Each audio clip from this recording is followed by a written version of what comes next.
ikaze idasanzwe reka ndabaramutse ndabaye namwiriwe bivanye naho muhere canke bivanye n'amasaha murabiye ko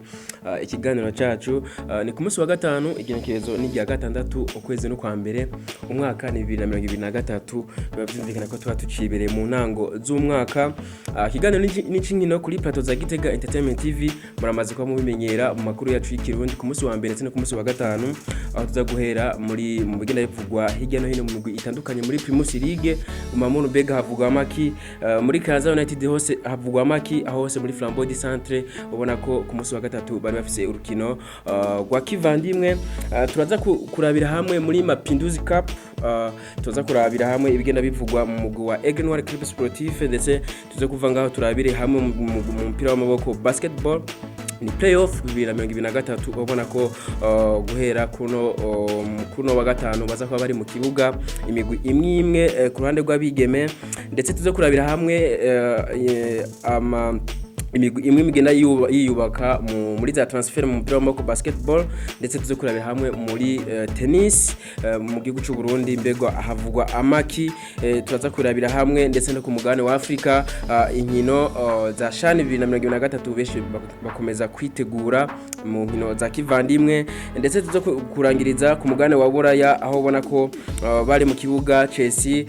itoroherwa kabisa ku munsi wejo kuruno wa kane ndetse tuzo kurangiriza hamwe ku nkino ku mafisha atandukanye ari muri no weekend igiye kuba itangura tuze kurangiriza ku nkuru zigena zivugwa ku bakinyi bamwe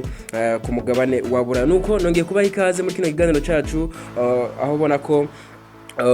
tubasaba gufite na subscribe ku batarabikora please mubikore natwe mutwere urukundo ivyumviro bya muri comment tuba tubikeneye murabizi nuko Jose Bifubusa uyu yahora n'umumenyereza mu gihugu ca Tanzania muri police nyuma yo kumara amezi abiri atamugwi afise ariko aramenyereza ariko yaje kuba ashika mu gihugu cy'u Burundi kumenyereza uno mugwi wa Umamuru baje kuba maha amasezerano kabisa ariko beshi byagiye batangaza kabisa kubona uno mumenyereza hora amenyereza no mugwi wa Umamuru Vivier Bahati yaje kuba kabisa asubirizwa no mugabo Jose Bifubusa uno mumenyereza Vivier Bahati yaje kuba arangiza igice ca mbere cihiganwa rya Primus League ari mu kibanza ca mbere n'amata 32 ndetse ubona ko mu nkino 15 yatsinze inkino 9 anganya zitanu ndetse atsindwa rumwe muravyibuka kuri Stade Ngoma atsindwa na Flambeau du Centre ibitsindo 3 kubusa ariho beshi byagiye batangaza kabisa ko kubona uno mumenyereza Vivier Bahati bashobora kumuzanira ko wine mumenyereza ubona ko ifaze are canke igice ca mbere ciganwa yaje kuba kirangiza ari mu kibanza ca mbere ari nako beshi bigenda batangaza yuko beshi bavuga bati kabisa uno mumenyereza ntiyarakwiye gusubirizwa bari bakwiye nawe kumuha amahigwe bakarabona mu gwa mamuru ukungene ashobora kubikora ni mu gihe ubona yuko mu bakinyi batanu ba mbere bafise ibitsindo vyinshi bari mu mugwa wa mamuru ni gihe ubona ko Shasiri abona ari Shasiri uwitari Charles ndetse na Michel ni bano basore batatu bari muri bakinyi batanu ba mbere bafise ibitsindo vyinshi ni beshi bigenda bitangaza yuko ubona ko uno mugwe mu kabisa wari ufise ikibanza ciza ndetse ubona ko batari bameze nabi ubona ko yari equipe imeze neza nuko Kanza United nayo umumenyereza wabo Gustave Niyonkuru nawe yaje kuba kabisa yandikira ikete uno mugwi amenyesha yuko atanze imihoho muri uwo mugwi ubona ko ndetse no ku ruhande rwa Olympique Star uno Ismail Nduwantare ubona ko nawe yaje kuba ashika mu no mugwi wa Olympique Star uno mugabo yakaba yahora amenyereza umugwi wa Magara Young Boys wo mu ntara ya Rumonge ndetse ubona ko yaje kubasubirira uno mugabo ngabo nziza Diomede nuko kuri Stade Ingoma ku munsi wa gatatu Flambeau du Centre yariko iratsinda no mugwi wa Moso Sugar mu rukino rwa kivandimwe aho ubona ko nyuma yo kuzana bano basore babiri murangira Ramirez ndetse n'igaruka rya Parfait irankunda mu mugwi wa Flambeau du Centre ubona ko Flambeau du Centre kabisa bataje kuba berekana urukino rumeze neza ni mu gihe Moso Sugar yaje kuba ibifatira mu gahanga irabereka yuko nubwo bari imbere y'abafana bayo nubwo bari ku kibuga cabo bitaza kuba vyoroha ni Moso Sugar iri mu cicaro ca kabiri ubona yuko baje kabisa kuba bikora neza berekana urukino ruteye igomwe nuko Mapinduzi Cup Aigle Noir Club Sportif ubona ko baza ko bari mu kibuga mu rukino rugira kabiri muri rino higanwa rya Mapinduzi Cup riko birahariya muri Zanzibar ubona ko kuno wa gatanu baza ko hari mu kibuga ko bakina n'umugwi wa Namungo FC. Ni mu gihe urukino rwa mbere baje kuba bakina baje kuba banganya igitsindo kimwe kukinira umugwi wa Chipukizi FC. Ubona ko ari no mugwi na Chipukizi baje kuba bakina urukino na Namungo ariko baza kuba banganya ubusa ku mundi. Murumva yuko Aigle Noir Club Sportif bifise amahirwe yo gukina bagashobora gutsinda n'urukino na Namungo FC. Amahirwe masa kuri Aigle Noir Club Sportif. Reka tunyarukire muri umupira w'amaboko basketball ni playoff VBL 2022. Ubona ko game 2 ubona ko Legazera kiratsinda no mugwi wa Young Sisters amanota 58 kuri 58 kuri no wa gatatu niho urukino rwaje kuba aruba. Ubona ko urukino rudasanzwe urukino rubereye ijisho rwari mu buhinga urukino rwatanguye igice cy'isaha 12 kuri Departement des Sports. Nuko kuri no wa gatanu ubona ko hariho urundi rukino game free ubona ko za kuba ruhuza no mugwi wa Young Sisters ndetse na Legazera nyene igice cy'isaha 12 mu rukino rugira gatatu ubw'igice cya kabiri gishira icyanyuma ndetse no kuri gatandatu nyene bashobora gukina urukino rugira kane game 4. Ubona ko ushobora kuba igihe cy'isaha zitandatu kuri no wa gatandatu ndetse nyene ubona ko igihe cy'isaha 8 urunani bazo bari mu kibuga ndetse na Remesha kuri game 4 nyene urukino rugira kane guhiganwa w'ikibanza. Ubona ko bashaka kugaruka bakabikora neza ku ruhande rw'umugwi w'urunani ndetse na Remesha ndetse no ku munsi w'Imana Young Sisters ishobora gukina urundi rukino game 5 probable. Ubona ko bashaka gusubira mu kibuga mu gihe biza kuba bivanye n'ibyavuye kuri no wa gatanu hagati y'ino migwi ibiri ndetse n'ibizova n'ibishobora kuva ku munsi mu rukino zo bahuza ku munsi wejo.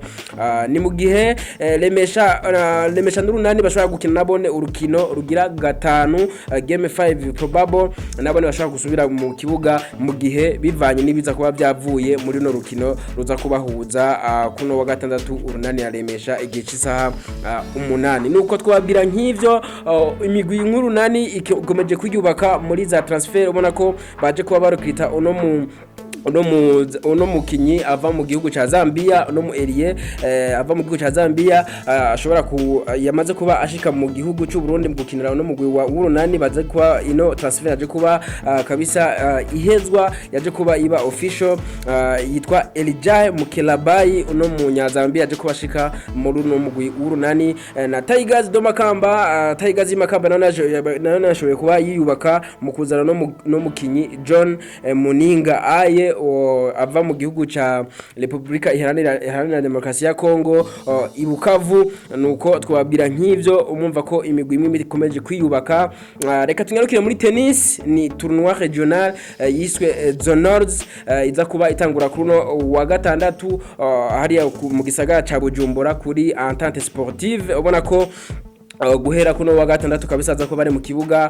Ubona ko ari tournoi iri reserve canke izokinwa n'abasore batarenza imyaka abasore n'inkumi batarenza imyaka 13 ndetse n'abatarenza imyaka 16 nkuko tubibwirwa nuno arongoye Federation ya Tennis mu Burundi Gilbert Nibigigwe. Ubona ko ari nkuko avuga ati nakajyo keza ko kwerekana impano zihari ku bana bakiri batoyi. Ubona ko nihiganwa rikinwa na bino bihugu nk'u Rwanda, Uganda, Kenya na Tanzania ndetse na Djibouti bazoba bari mu gihugu cy'u Burundi guhera bamaze kuba bashika muri kino gihugu kumva zo kwitabira iryo higanwa rya Zonors rigizwe n'ivyo bihugu twababwira nk'ivyo muri tennis. Ndetse reka tunyarukire ku mugabane wa Afrika aho ubona ko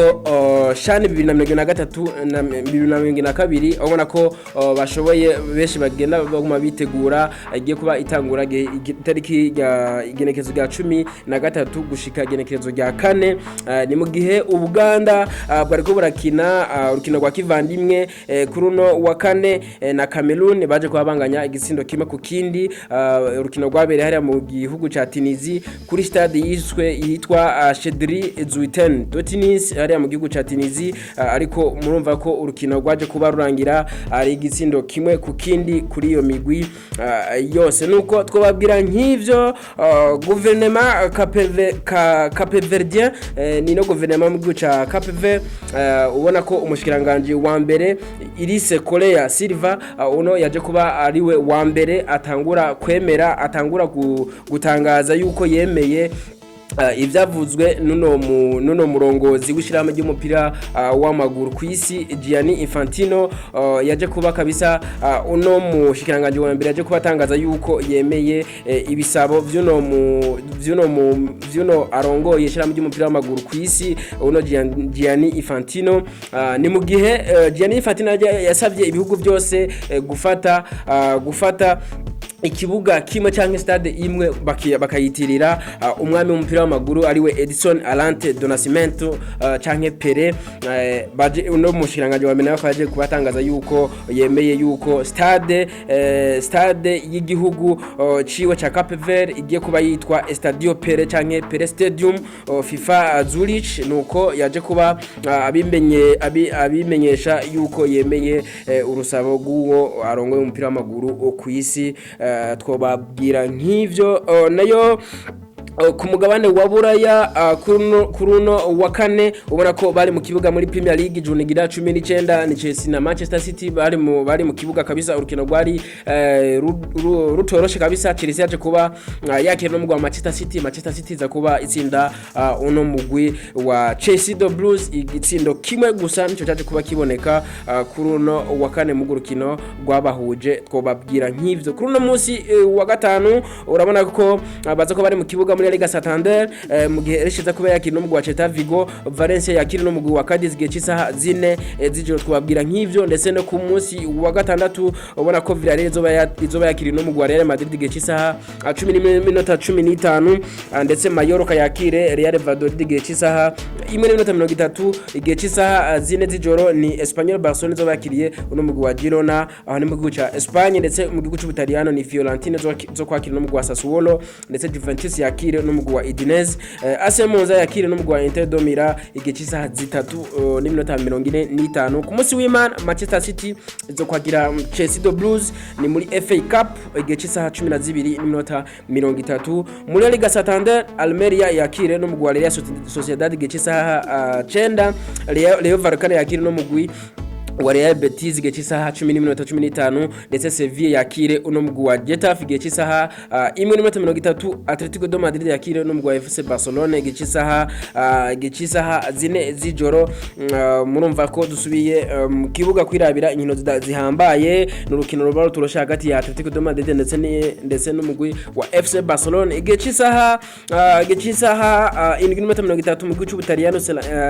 Salernitana izoba yakire no mugwi wa Torino Lazio Roma yakire no mugwi wa Empoli gihe cy'isaha 10 ndetse Spezia yakire no mugwi wa Lecce gihe cy'isaha 10 zo ku mugoroba biba byumvikana twobabwira nk'ivyo reka turangirize kuri zino nkuru zigenda zivugwa ku mugane wa Buraya reka tubabwire inyuma yo gutsinda no mugwi Crystal Palace Tottenham yaje kubitsinda no mugwi Crystal Palace ibitsindo 4 kubusa byose ku munsi wa gatatu no mugabo Harry Edward Kane yaje kubatsinda ibitsindo 2 wenyine muri ibyo bitsindo 4 Tottenham yatsinze no mugwi Crystal Palace Harry Kane yaje kuba ashikana ibitsindo 198 byose yabaye umukinyi wa mbere atsinze ibitsindo byinshi muno mugwi wa Tottenham yabaye umukinyi amaze gukwiza amapase menshi passe decisive twovuga 48 yabaye umukinyi agera gatatu muri EPA canke muri English Premier League inyuma y'abana bagabo babiri ni Wayne Rooney yaje kuba yatsinze ibitsindo 208 ndetse mu kibanza ca mbere hari uno mugabo Alan Shearer yatsinze ibitsindo 260 wenyene ubona ko Harry Kane yaje kuba yokipa ikibanza kigira gatatu muri English Premier League mu bantu bamaze gutsinda ibitsindo byinshi twabwira nk'ivyo ni mu gihe uno mugabo Harry Edward Kane ari wenyine yamaze kubatsinda ibitsindo 15 mu masezo 9 wenyene,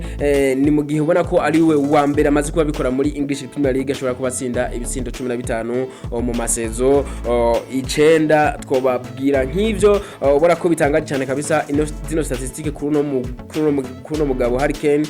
ubona ko zitangaje nka statistique individuelle, ubona ko bitangaje kabisa, akandi ukabibona ko ataratwara igikombe mu numugwi wa Tottenham Hotspur, igikombe cha English Premier League ikiraza kuboneka, ariko murumva ko statistique individuelle ziteye ubwoba kabisa. Uno mugabo Harry Edward Kane afise ibiharuro bimeze neza mu numugwi wa Tottenham Hotspur. Nuko Laporte uno mu president wa FC Barcelona ati Ansu Fati ntagurishwa, abamurondera nibateje batwe kuko ni generation nziza, n'umukinyi w'akamaro muri uno mwanya kandi n'umukinyi w'akamaro muri kazoza ku mupira w'amaguru muri FC Barcelona. Ati Ter Stegen uno wewe ati kontra yiwe niko gwako, ati n'umukinyi dukonta ko cyane muri FC Barcelona. Nuko Fédération internationale de l'histoire et des statistiques du football, FFHS ino nishirahamwe ry'umupira w'amaguru liraba ibiharuro n'akahise k'umukinyi, ryaje kuba ritora umukinyi yaranze umwaka wa 2022, ryaje kuba ritora uno Lionel King Messi. Beshi bona ko bitaje kuba bitangaza Lionel Messi, bibatangaza yuko Lionel Messi ashobora gutwara kano gashimwe ka Men's World Best Player 2022 katangwa na rino shirahamwe FFHS canke Fédération internationale de l'histoire et des statistiques de football. Ubona ko Kylian Mbappe nawe yaje kuba aba wa kabiri, inyuma yuko yaje kuba ronka amanota 35, ni mugire Lionel Messi wewe yarafise amanota 275. Murumva ko hariho difference y'amanota menshi cyane. Rino shira hamwe yaje kuba rishira ahabona, maze kano gashimwe kaba gatahukanye uno mugabo Lionel Messi, kano gashimwe kiswe Men's World Best Player 2022. Reka turangirize ngaho. Nuko tubashimira cyane mwebwe mwese mwabanye natwe, tubashimira cyane mwebwe mwese mudasiba guheba ivyo murimwo, tubashimira cyane mwebwe mwese mumaze gufyona subscribe, tubashimira cyane mwebwe mwese mumaze kuduha ivyumbiro byanyu muri commentaire, navyo tuba tubikeneye kuko bitwereka yuko mudukurikirana, yuko mutuba hafi, ndetse reka tubashimire cyane mwebwe mwese mudasiba gufyonda like. Reka twizere yuko tugiye kuba duhurira mu biganiro byacu byo hanyuma. Ciao ciao.